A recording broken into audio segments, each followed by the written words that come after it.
রানী শক্তি পোর্টালে বিএলডিও সাহেব কীভাবে রিপোর্ট অ্যাপ্রুভ করবেন এবং সেই রিপোর্ট কীভাবে ডিস্ট্রিক্টের কাছে ফরওয়ার্ড করবেন, আসুন আমরা একটু দেখে নিই। প্রথমে আমি একটা বিএলডিও সেন্টার দিয়ে লগ ইন করছি, বিএলডিও কালচিনি দিয়ে।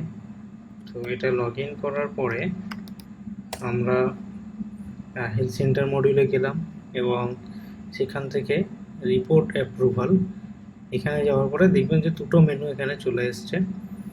একটা হচ্ছে যে ফরওয়ার্ড রিপোর্ট, মানে বিএলডি সাহেব নিজে ফরওয়ার্ড করবেন, আর একটা হচ্ছে যে approve centre report. Approve centre রিপোর্টে গেলে আমরা এখানে দেখতে পাবো সেই বিএলডি এর আন্ডারে যে সেন্টারগুলো আছে সেই সেন্টারের নামগুলো এখানে দেখাবে। তো এখানে যেহেতু এপিএসসি এবং বিএসসি আছে, তো এই সেন্টার দুটো এখন দেখাচ্ছে।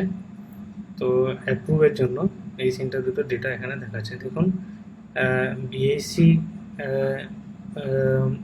মেন্দাবাড়ি যে রিপোর্টটা ফরওয়ার্ড করেছে সেই রিপোর্টটা এখানে বিএলডিও সাহেবের লগ ইন থেকে দেখা যাচ্ছে। এখন এটা বিএলডিও সাহেবকে অ্যাপ্রুভ করতে হবে। ঠিক সেম প্রসেসে এটা আপনার ভেরিফাই এবং নেক্সট করে করে আমরা যাব।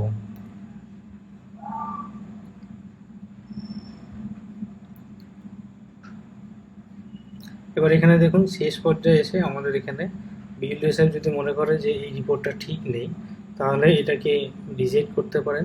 রিজেক্ট বাটনে প্রেস করলে দেখুন রিজেক্ট করতে চাইছে কিনা তার একটা কনফার্মেশন চাইছে, এবং এটাকে যদি রিজেক্ট করানো হয় তাহলে রিজেক্ট করলে সেম রিপোর্টটা সেই সেন্টারের কাছে এটা ব্যাক চলে যাবে।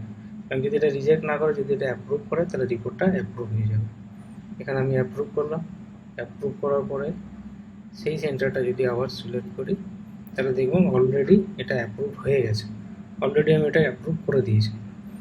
এবার আমি এই অবস্থাতে যদি কোনো সেন্টার বা যদি কোনো বিএলডিও সাহেব যদি নিজের রিপোর্টটা, ধরুন একটা রিপোর্ট ফরওয়ার্ড করেছে আর একটা করেনি, এই অবস্থাতে যদি নিজের রিপোর্টটা ভুলবশত ডিস্ট্রিক্টের কাছে ফরওয়ার্ড করতে চাই, কিন্তু তিনি সেটা পারবেন না, কারণ সমস্ত সেন্টারের ডেটা এখানে বলছেন যে all centre not yet approve. সমস্ত সেন্টারের রিপোর্ট কিন্তু এখানে অ্যাপ্রুভ করেননি বলেই সেটা ফরওয়ার্ড করতে পারছেন না। তো সেক্ষেত্রে প্রথমে সমস্ত তার আন্ডারে বিএলডিও সাহেবের আন্ডারে যতগুলো সেন্টার আছে সমস্ত সেন্টারের ডেটাকে অ্যাপ্রুভ করতে হবে। তারপরে বিএলডিও সাহেব সেই ডেটাটাকে, পুরো তার রিপোর্টটাকে তিনি ডিস্ট্রিক্টের কাছে ফরওয়ার্ড করতে পারবেন। তো বিএসসি কালচিনির যেহেতু রিপোর্ট ভেরিফাই করা হয়নি, তো আমাদেরকে প্রথমে সেটা ভেরিফাই করে নিতে হবে।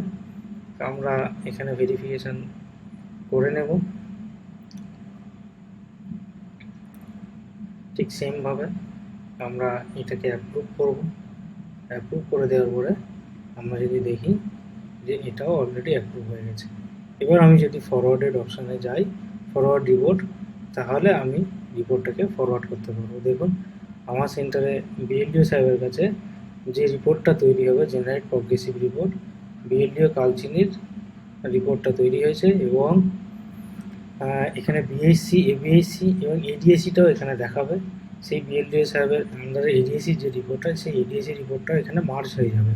এবং যদি কোনো এডিএসি রিপোর্ট ইনকমপ্লিট থাকে, তাহলে বিএলডিও সাহেবকে বা রেসপেক্টিভ কোনো বিএসসি বা এবিএসসিকে দায়িত্ব দিয়ে সেই রিপোর্টটাকে তুলিয়ে নিতে হবে।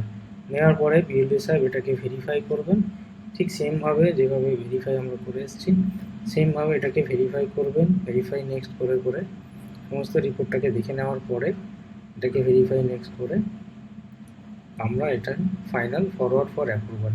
এই ফরওয়ার্ড ফর অ্যাপ্রুভালে প্রেস করলে পুরো রিপোর্টটা বিএলডিও সাহেবের কাছ থেকে ডিস্ট্রিক্টে এই রিপোর্টটা ফরওয়ার্ড হয়ে যাবে, এবং ডিস্ট্রিক্টের যিনি ডেপুটি স্যার আছে, ডেপুটি স্যারের কাছে রিপোর্টটা চলে যাবে, এবং ডেপুটি স্যারও ঠিক সেমভাবে রিপোর্টটাকে অ্যাপ্রুভ করতে পারবে।